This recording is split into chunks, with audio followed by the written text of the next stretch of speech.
Dawn broke cold over the Kansas homestead, painting the horizon in shades of gray and pale gold. Thomas Webb sat at the rough wooden table, counting coins by lamplight, though morning had already begun. $3.47. Everything left after the bank took their share. He counted again, hoping the numbers would change. They didn't. Behind him, his 3 children slept in the narrow beds he'd built when times were better. Emma would be 8 today, 8 years old. And he'd promised her something special, their first restaurant meal since her mother died. Thomas's stomach cramped with familiar hunger, 2 days without food, but he'd learned to ignore it. The children had eaten oatmeal yesterday morning, bread with preserves for supper. That was what mattered. They were fed. He studied the coins spread before him like a judgment. Enough for the meal he'd promised. Nothing left after, but enough for today. The lamp flickered, casting shadows across the worn floorboards. Mary's curtains still hung at the windows, faded now but clean. Her Bible lay open on the shelf, the passage about giving bread to the hungry marked with a ribbon she'd tied there. The irony wasn't lost on him. Emma stirred first, as she always did. Her eyes opened, found him at the table, and she smiled. That smile decided everything. "Morning, Papa." "Morning, sweetheart. Happy birthday." She sat up, careful not to wake her brothers. "Are we really going to the diner?" "We're really going." Her joy was worth every empty hour, every hollow ache. Thomas closed his hand around the coins. The metal felt cold, final. He had made his choice 18 months ago. When Mary died, the children would have what childhood they could. He would make sure of it. "Wake your brothers," he said. "We'll wash up and head to town." Outside, a bitter wind rattled the windows. Winter was coming early this year. He could feel it in his bones, see it in the restless sky. But today, Emma would have her birthday. Today, they would sit in May's diner like a proper family. Thomas extinguished the lamp and pocketed the coins. The weight of them felt heavier than $3 had any right to feel. In his other pocket, his hand found Mary's handkerchief, the one she'd embroidered with wildflowers. He carried it everywhere now. The children dressed in their Sunday clothes, the only nice things they owned. Emma wore the blue dress Mary had made, let down twice now to accommodate her growth. Ben's shirt was patched at the elbows. Little Sarah's shoes were too small, but she never complained. Thomas helped them into coats that wouldn't quite make it through another winter. They would manage somehow. They always had. "Ready?" he asked. 3 faces looked up at him, trusting and bright. Emma took his hand. They stepped out into the cold November morning. The door closed behind them, with a sound like finality. Thomas didn't look back at the empty house, the lamp now dark, the coins no longer on the table. They walked toward town, toward May's diner, toward whatever came next. The children chattered excitedly. Thomas smiled and nodded, and felt the hunger gnaw at him like a living thing. Hope flickered in him, fragile as lamplight. Today, Emma would have her birthday. Tomorrow would take care of itself. Main Street was quiet on Friday afternoon. Most folks already gone home for supper. May's diner stood like a beacon halfway down the block, warm light spilling from its windows onto the frozen dirt road. The children pressed their faces to the glass before Thomas could stop them. "Papa, look, there's a family eating cake." "I see it. Ben, come on now. Don't stand outside gawking." But Thomas understood the impulse. They hadn't been inside a restaurant since Sarah's baptism. Back when Mary was alive and they had money for such things. Back when the world made sense. He hesitated at the door. Through the window, he saw other families eating together, heard the murmur of conversation and the clink of silverware. Normal life. The kind they used to have. His hand trembled on the door handle. Emma looked up at him. "Papa." He pushed the door open. Warmth enveloped them immediately, carrying the scent of coffee and frying meat and fresh bread. Thomas's stomach twisted violently. He breathed through his nose, steadying himself. A woman approached, mid-30s with kind eyes and an apron tied over a simple dress. Her smile reached her eyes in a way that reminded him painfully of Mary.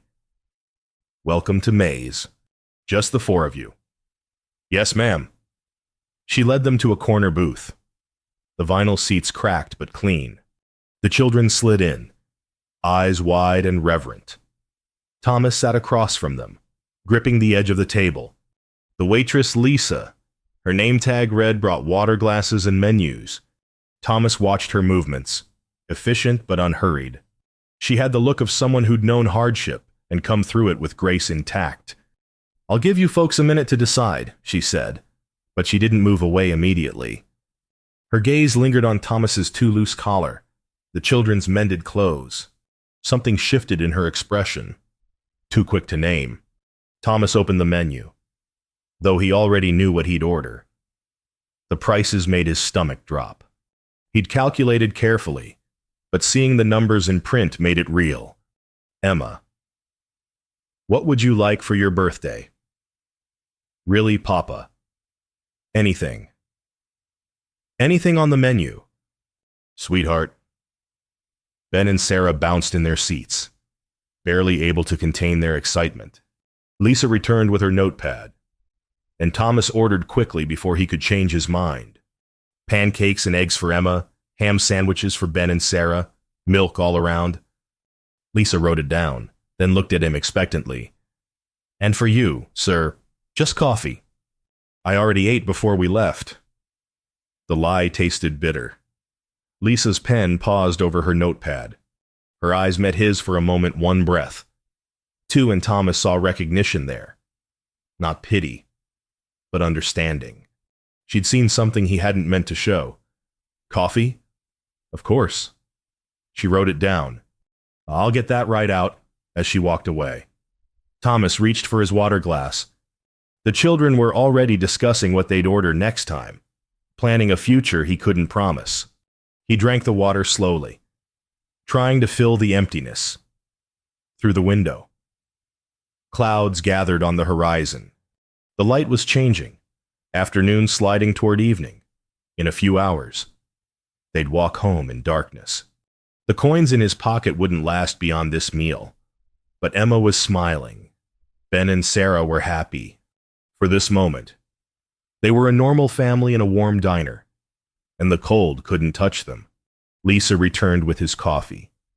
The cup was hot in his hands, the steam rising like a small mercy. He wrapped his fingers around it and held on.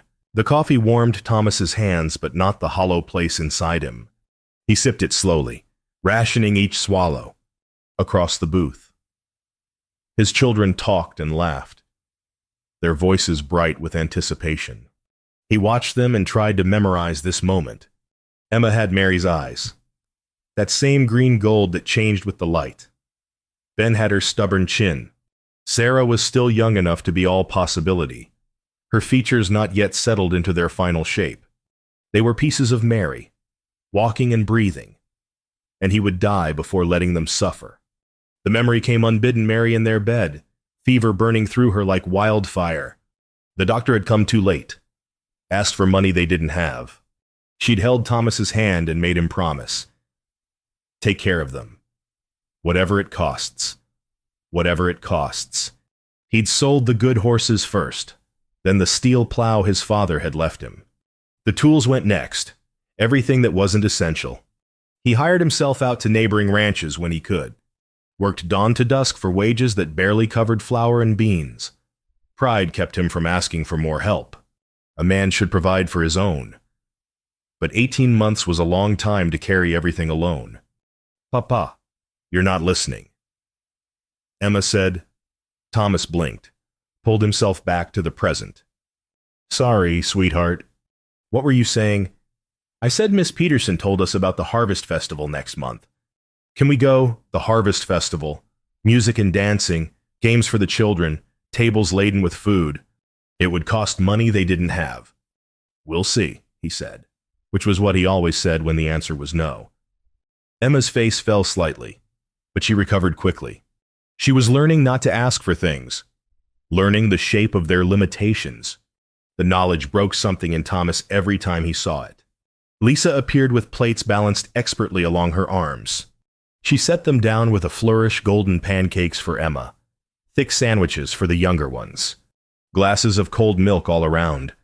The food looked impossibly abundant. There we go. Birthday girl gets the first plate. Emma stared at the pancakes as if they might disappear. Thank you. You're welcome. Honey, enjoy. Lisa moved away to tend other tables. The children fell on their food with barely restrained enthusiasm. Thomas watched, his stomach cramping so hard he had to breathe through it. Papa, you have to taste, Emma said. Fork extended with a piece of syrup-soaked pancake. For the birthday blessing. It was a tradition Mary had started. The birthday person shared the first bite with the head of the household. A blessing passed through food. Thomas took the fork, placed the small piece in his mouth. Sweetness exploded across his tongue, almost painful in its richness. It's perfect, he managed. Just like your mama used to make. He handed the fork back and took a long drink of water. The pancake sat in his empty stomach like a stone. He drank more water, trying to ease the cramping. Through the window, the sky darkened. Storm clouds piled on the horizon, pregnant with snow, winter announcing its arrival. Thomas calculated automatically firewood would last maybe 3 weeks. Lamp oil, too. They had flour and beans, some preserves Mary had put up before she died. If he could find work, maybe they'd make it through. But looking at his children's happy faces, watching them eat without worry, Thomas understood something had changed.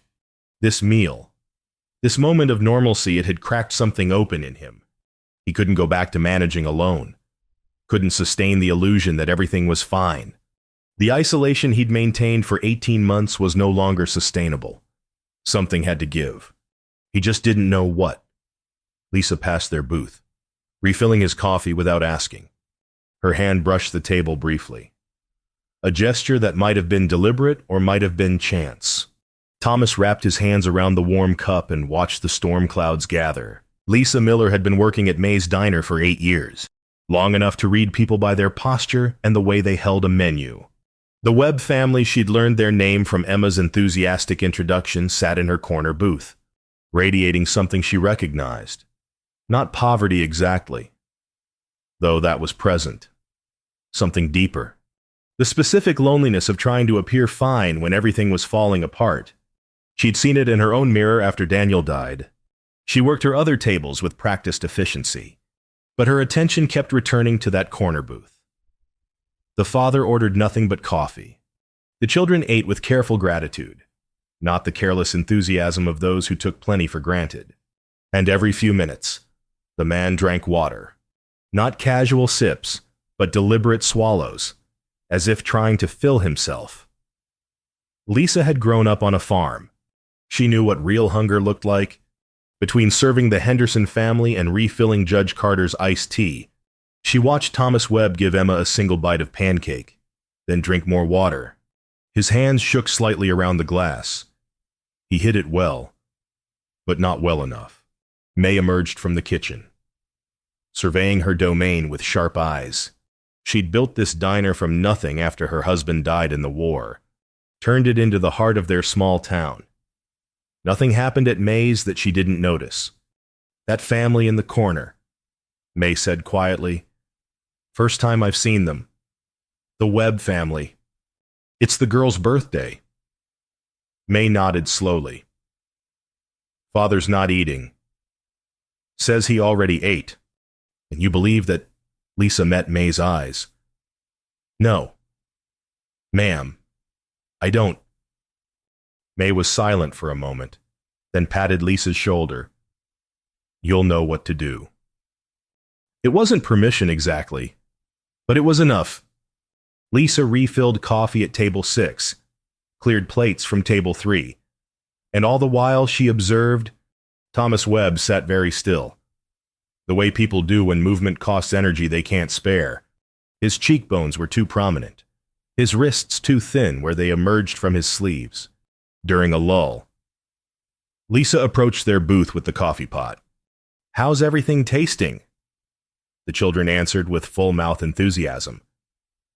Thomas just nodded. That tight smile people wear when words are too expensive. "These are beautiful children," Lisa said. Meeting his eyes, something in his face softened. "They're my whole world. Their mother would be so proud." The past tense landed between them like a stone dropped in still water. Lisa understood immediately not just the loss, but the weight of carrying on alone. "I'm sure she would be," Lisa said gently. She moved to pour more coffee, and her hand brushed his on the table. His skin was cold despite the warm cup he'd been holding. She glanced down and saw his knuckles, scraped raw from hard work. Calluses layered on calluses. These were hands that had held a plow, mended fence, done whatever needed doing. Ben knocked over his milk glass.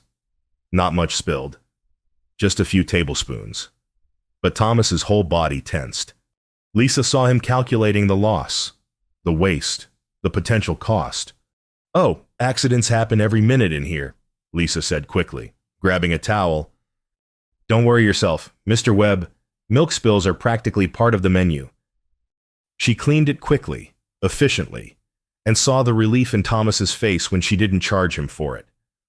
That relief told her everything she needed to know. Outside, the first snowflakes began to fall, light and tentative. They drifted past the windows like hesitant prayers. The other diners noticed.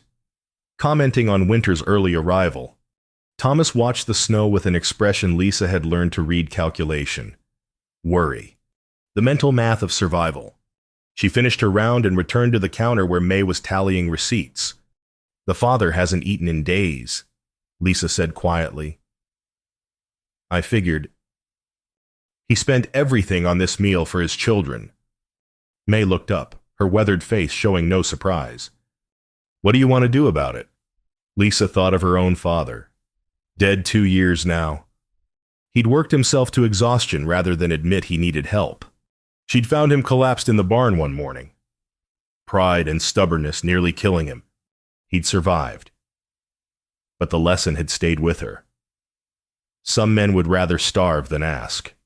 "I'll figure something out," Lisa said. May nodded. "Kitchen's at your disposal." Through the window. Snow fell heavier now, accumulating on the street. Thomas Webb watched it fall, his children oblivious to their father's calculation of what winter would cost. Lisa poured fresh coffee and thought about her father, about Daniel, about all the ways people tried to carry impossible weights alone. She would not let this man starve in her diner. Not today. Not on Emma's birthday. Emma's birthday pie arrived on Lisa's tray 15 minutes later, a thick slice of apple pie with a single candle stuck in the middle. She'd heated it in the kitchen, added a scoop of cream, made it special. "What's this?" Thomas started to protest. Every birthday girl deserves something sweet. "Compliments of May." Lisa set the plate in front of Emma, whose eyes went wide as saucers. "Really for me. All for you, honey. Make a wish." The other diners noticed. Mrs. Henderson began humming "Happy Birthday," and soon the whole diner joined in. Voices blended in the warm space, stranger and familiar alike, celebrating a child they'd never met. Emma's face glowed in the candlelight, and Thomas's eyes shone with unshed tears. She blew out the candle to applause.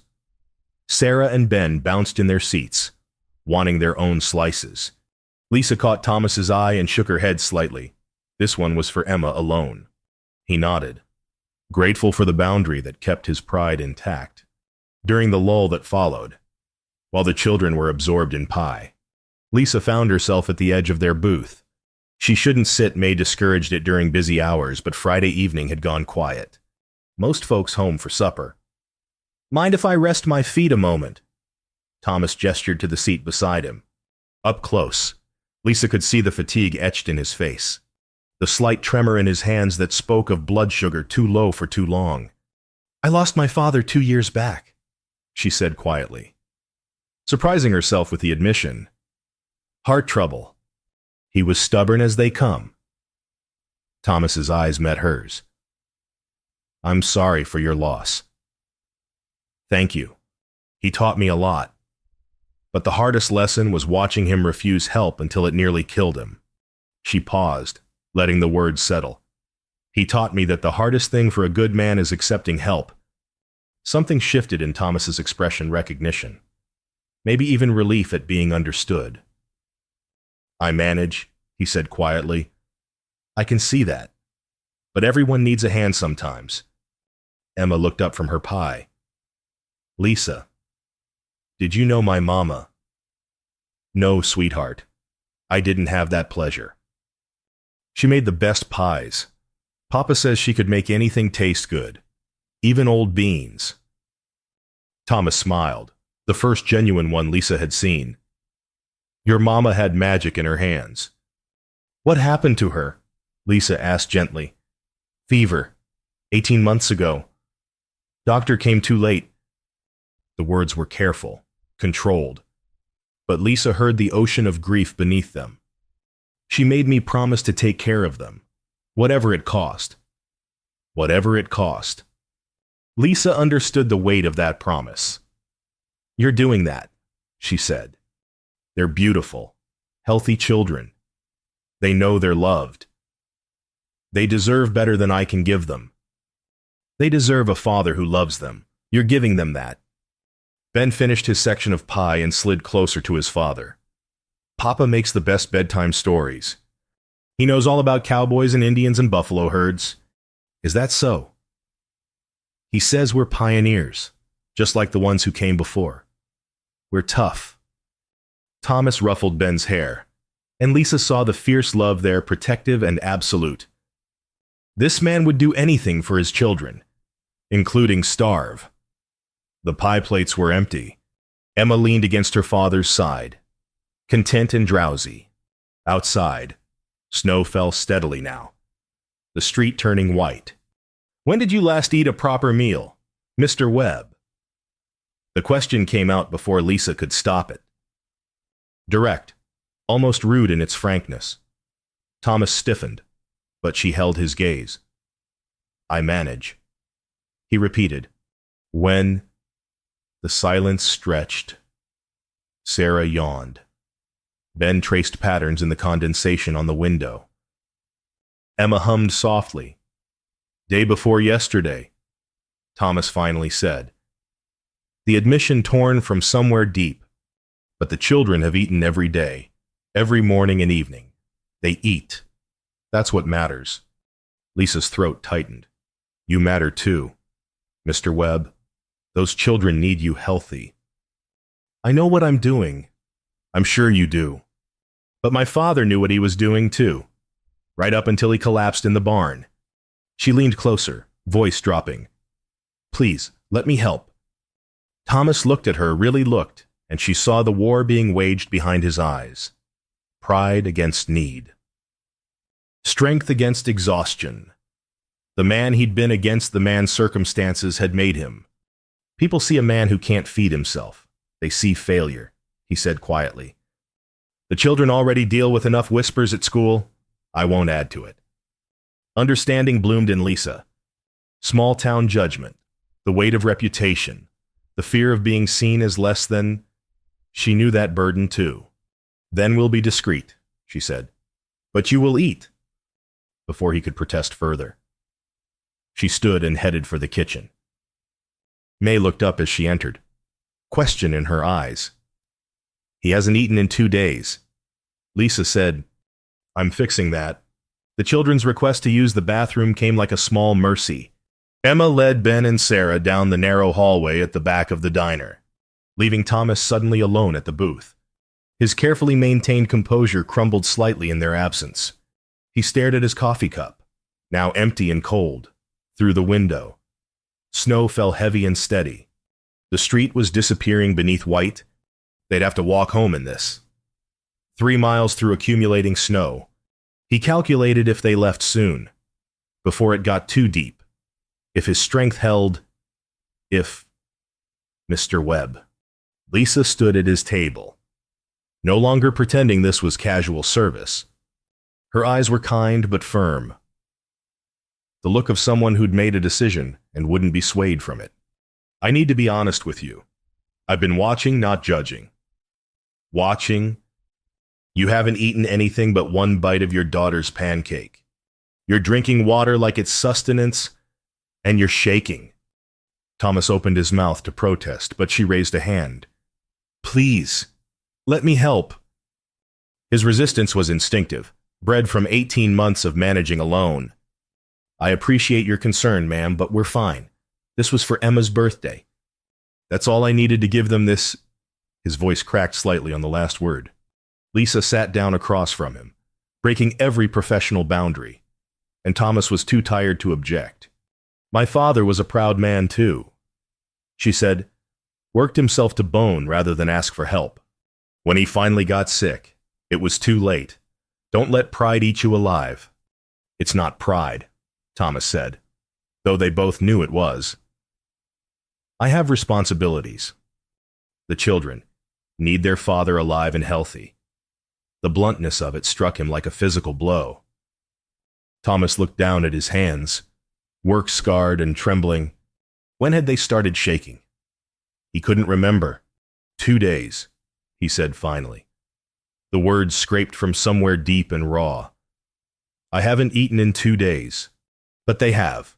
Every morning and evening. They eat. Maybe not much, but they eat. That's what matters. Lisa's hand covered his briefly on the table, warm against his cold skin. You matter too.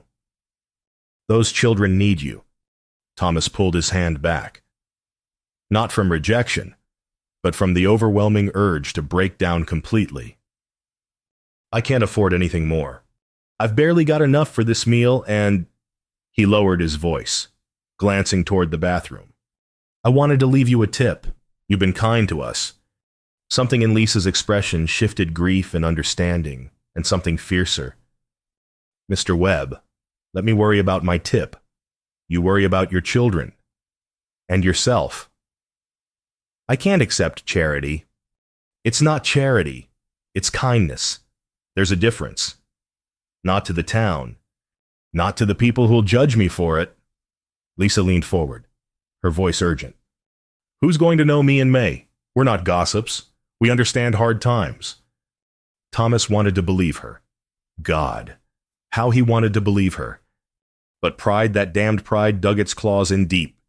What kind of man couldn't feed himself? What kind of father let his children see him brought so low? Mr. Webb, I want to tell you something about my father. He was the strongest man I knew, could work from sunup to sundown without complaint. But when things got hard, he wouldn't ask for help, wouldn't accept it when offered. Said a man handles his own problems. She paused, and Thomas saw tears in her eyes. He collapsed in the field one day. Hunger and exhaustion. Took him 3 weeks to recover, and even then, he was never quite the same. The story landed like a warning. Thomas saw himself in that field, saw his children orphaned, saw everything he'd worked to protect crumbling because he was too stubborn to accept a helping hand. I don't want to be a burden, he said quietly. You're not a burden. You're a father doing his best in impossible circumstances. Lisa stood, straightening her apron. And right now, your best includes letting someone help you. Through the window. Thomas saw the children emerge from the bathroom, laughing about something. They walked back toward the booth, and he forced himself to sit straighter, to smile, to be the father they needed him to be. Lisa saw the transformation, the mask sliding back into place. She understood, how could she not? Everyone wore masks to survive. Give me 5 minutes, she said quietly, and headed for the kitchen before he could refuse. Thomas watched her go, feeling something inside him begin to crack. Not break, but crack the first fracture in a wall he'd built brick by brick over 18 long months. He didn't know if that crack meant collapse or breakthrough. He only knew he was too tired to fight anymore. Thomas sat alone at the booth while his children chattered in the bathroom about snow and birthdays and whether they'd see a buffalo on the walk home. The diner had emptied out. Just a few stragglers nursing coffee at the counter. Through the kitchen door, he heard Lisa's voice, May's response, the clatter of dishes. He should leave. Gather the children, pay the bill, walk away before this got complicated. Before he let someone see just how close to the edge they really were. But his body refused to move.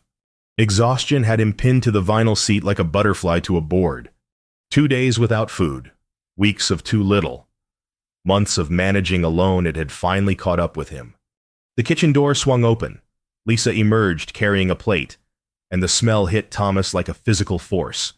Roast beef, mashed potatoes swimming in gravy, green beans glistening with butter, fresh bread on the side. His stomach cramped so hard he nearly gasped. She set it before him with a smile that didn't invite argument. Manager's special. Kitchen made it wrong for another order. Customer wanted chicken. And this has beef. May said it'd just go to waste if someone doesn't eat it. Thomas stared at the plate.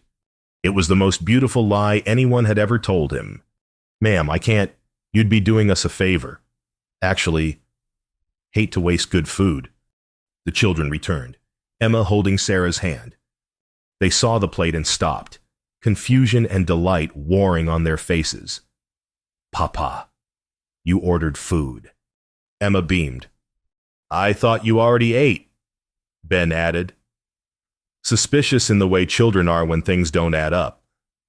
Lisa crouched beside the booth, eye level with the children. Your papa's helping us out. This order got mixed up, and we can't let good food go to waste. Right? Ben nodded seriously. Papa always says wasting food is a sin. Smart Papa, Lisa said, standing. She met Thomas's eyes, and he saw the plea there. Please, let me do this. Let someone help you. Thomas picked up the fork. His hand shook so badly he almost dropped it. The children watched proudly their father eating too. Finally, like a normal family, he cut a small piece of roast beef, brought it to his mouth. The first taste was almost painful. His body had forgotten richness, forgotten what actual nourishment felt like. He chewed slowly, swallowed, felt the food hit his empty stomach like a benediction. Good, Emma asked. Very good, Thomas managed, his voice thick with emotion he couldn't quite hide. He ate slowly, methodically, while the children watched and chatted. Lisa refilled his coffee, squeezed his shoulder gently as she passed. He felt tears sting his eyes and blinked them away. Not here. Not in front of the children. But something inside him was breaking the wall he'd built, the isolation he'd maintained, the pride that had kept him standing alone for 18 months. It cracked and crumbled with each bite of food, each small kindness, each moment of being seen and helped despite his protestations. Papa, why are you crying? Sarah asked. I'm not crying, sweetheart, just tired.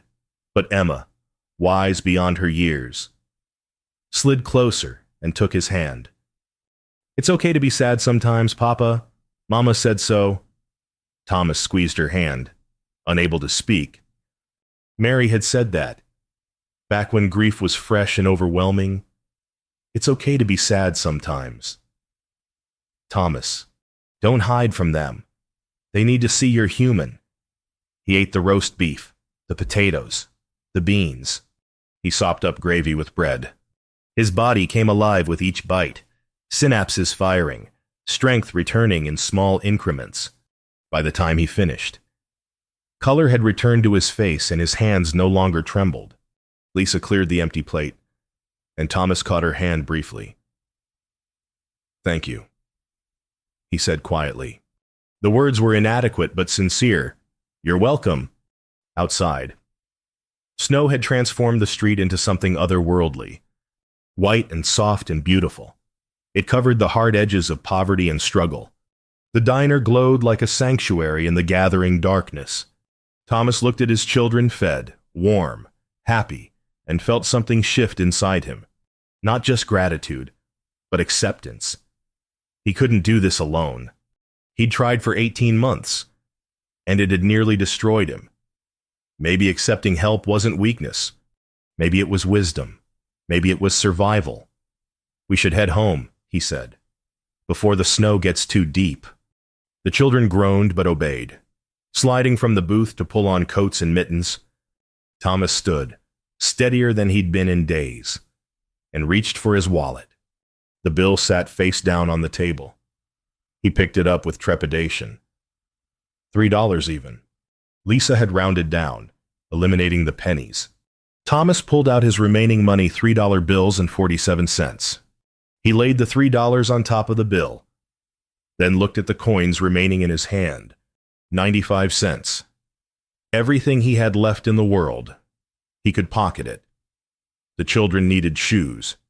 They needed lamp oil. They needed 100 things this money could help buy. But Lisa had seen him at his lowest and had responded with nothing but kindness. She deserved more than he could give. But he could give her this.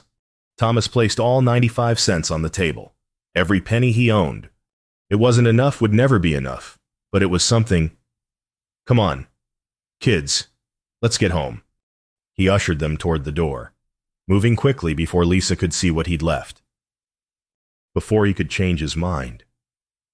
Emma waved goodbye. Ben and Sarah called out thanks. Thomas pushed open the door, and cold air rushed in. They stepped into the snow, into the darkness, into whatever came next. Behind them, Lisa picked up the bills and coins. Her hands trembled as she counted. $3 for the meal, 95 cents tip, everything he had. He'd left her everything.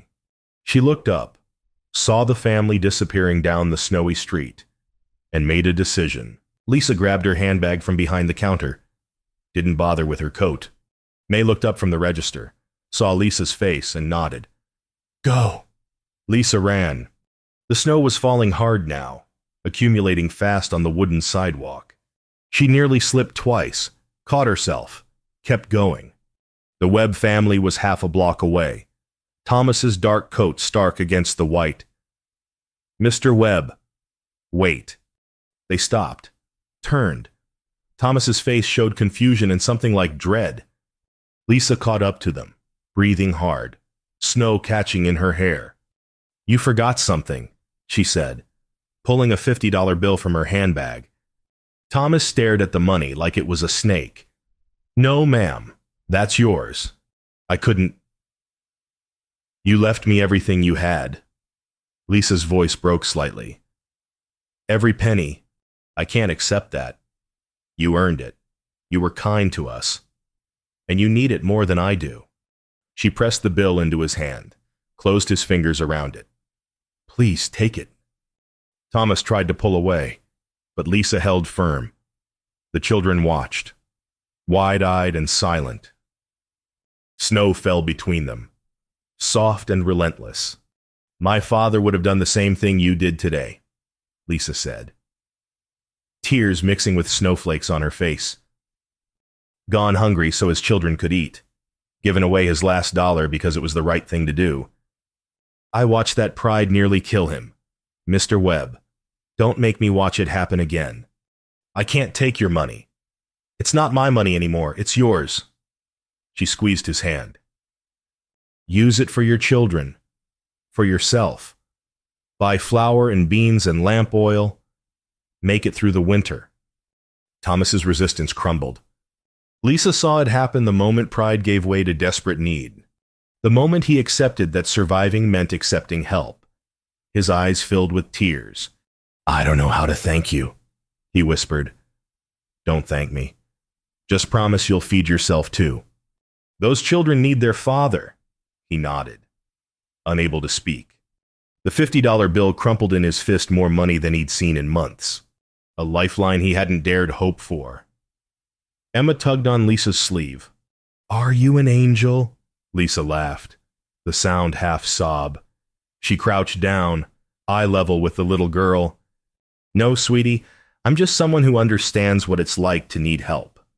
Mama used to say angels don't always have wings. Sometimes they have aprons. The words struck Lisa like a blow. She looked up at Thomas, saw grief and gratitude and something like hope in his face. She stood, brushing snow from her dress.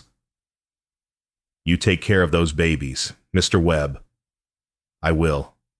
I promise." Lisa wanted to say more, wanted to tell him to come back next week, that there'd always be coffee and conversation, that he wasn't alone anymore. But the snow was falling harder, and they had 3 miles to walk, and some things didn't need saying. She watched them turn and continue down the street. Thomas held Sarah's hand. Emma walked beside him. Ben skipped ahead, leaving footprints in the fresh snow.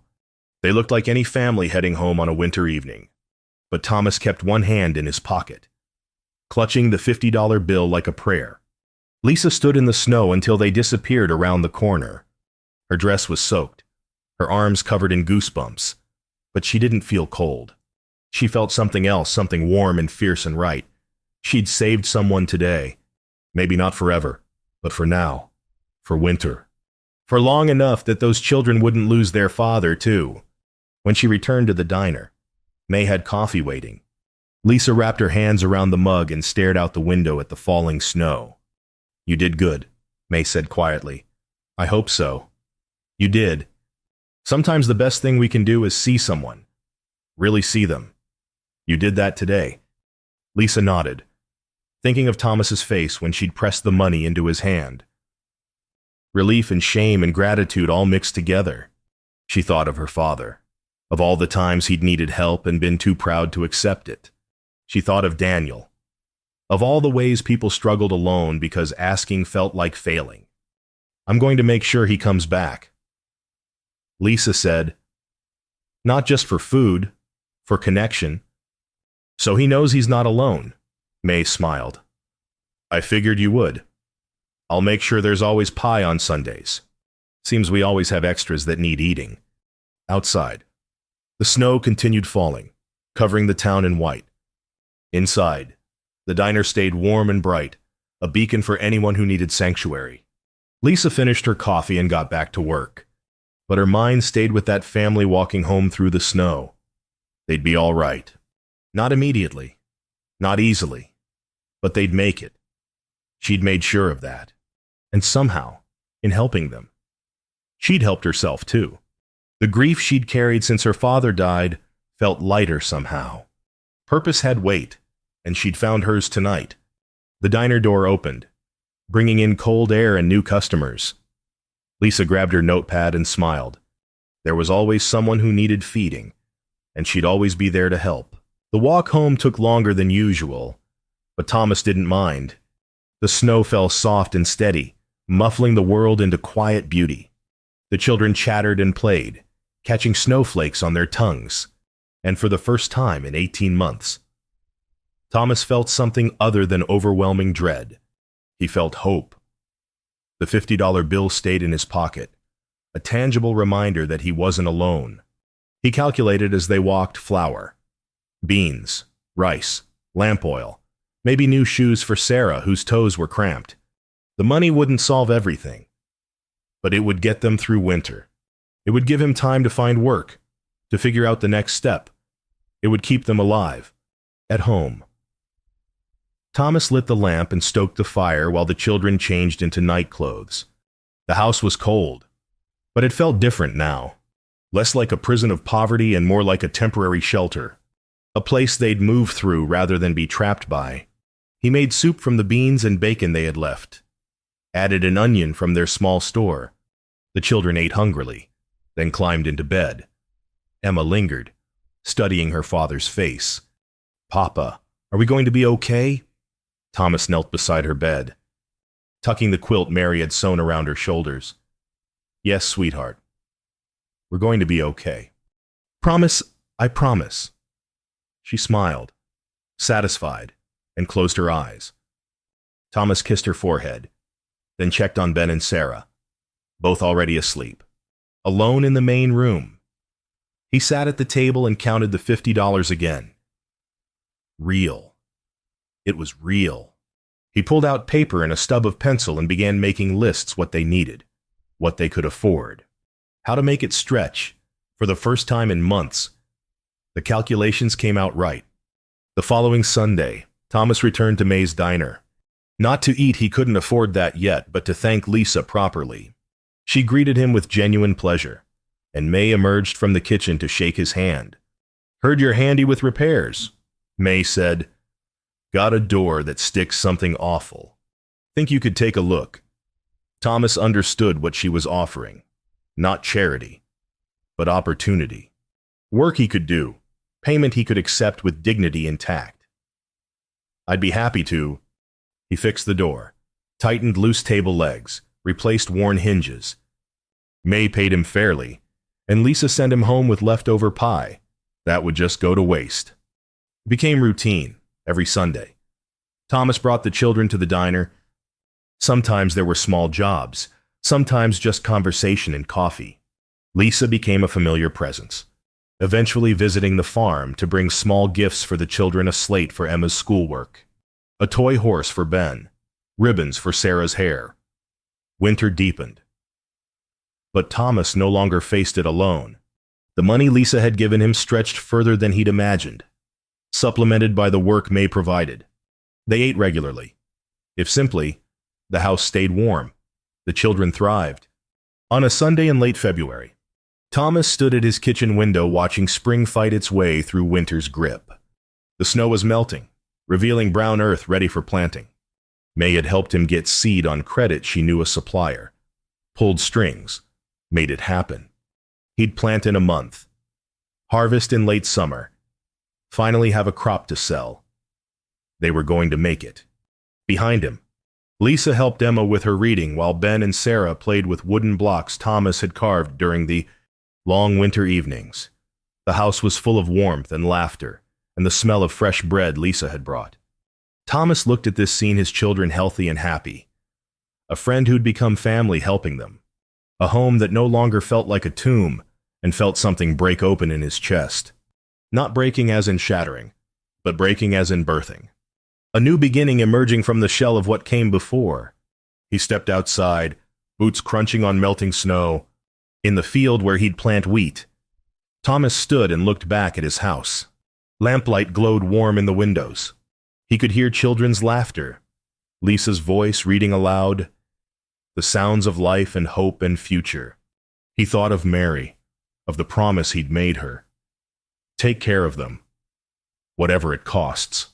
He'd learned something important. Taking care of them meant accepting help, meant being part of a community instead of standing alone, meant letting people see his struggles and respond with kindness. Whatever it cost, sometimes the cost was pride, and pride was a price he could afford to pay. "We're gonna make it," Thomas whispered to Mary's memory, to God, to whatever force had brought Lisa into their lives.